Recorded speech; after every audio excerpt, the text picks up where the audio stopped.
Hello, Shazams! Ngayong araw ay samahan nyo kami kung ano nga ba yung nangyari sa aming business research. Bago nga ako matulog ay talaga naman binasa ko yung papel namin at saka na rin ako nagsulat ng mga pwede ko pang sabihin para bukas. After ko ngang matulog na mga ilang oras ay nagbihis na rin ako at nagayos dahil kami yung unang magpe-present ngayon. Hindi ko nga din alam kung bakit napupunta ako lagi sa group 1 na yan kaya wala akong magagawa dahil gigising talaga akong ng maaga. Fast forward nga ay nakasakay na rin ako at sa mga bandang to hindi talaga ako kinakabahan. Iba talaga yung pakiramdam kapag graduating ka na, talagang gustong-gusto mo nang matapos yung mga pagdurusa mo sa buhay. Sa sobrang dami ko nga dinadaldal ay bumaba na rin ako dahil nandito na ako po, talo magpasko pa, Diyos ko.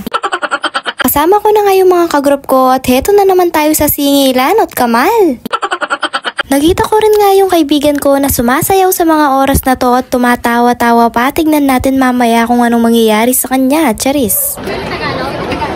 Yung late cam dumating kasi Videohan ko rin nga daw yung mga kaklase ko na to pero kapag hinaharap ko naman sa kanila yung camera ay talaga naman ayaw nilang tumingin. Kaya lumipat na lang muna kami ng mga kagroup ko para naman mag-practice dahil kami nga yung group 1 at kailangan na naming umakyat sa taas. Hindi naman ako malungkot na mga oras na to, sadyang inaantok lang talaga ako. Kaya bago pa nga dumating yung mga panelists namin ay talagang inayos na namin yung mga dapat pang ayusin. At binasa ko na rin nga ulit tong babasahin ko dahil medyo nabubulol na naman ako. At ang tanging hiling ko nga ng mga oras na to ay sana walang magre-defend sa aming mga kaklase. Habang ang wala pa nga yung isang panelist namin ay nag-video na muna ako dahil mamaya sigurado ay hindi pwede to. Hindi nga kami agad nakapagsimula at lumipat din kami ng posisyon dahil nahihirapan yata sila, Charis. Medyo pa chill-chill na lang nga yung mga kagrupo ko na to dahil siguro na rin ay marami silang baon ngayon.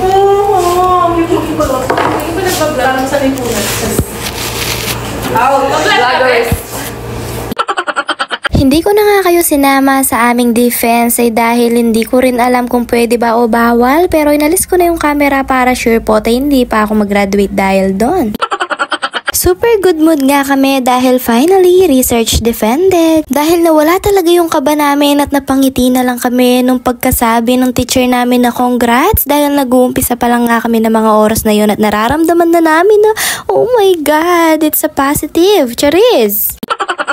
Pero super thankful nga ako dahil konti lang talaga yung aayusin namin. Pagkatapos ko nga sa eskwelahan ay pumunta ako dito sa Glimart para naman bumili ng aking mga kailangan tulad ng alak na yan. Parang deserve ko ang uminom ngayon, char. Wala nang patumpik-tumpik, pupunta na tayo dito sa pambansang merienda ng mga nagre-research na yan. Tsaka na rin nga ako tumingin ng mga iba pang kailangan ko sa bahay dahil deserve ko talaga to.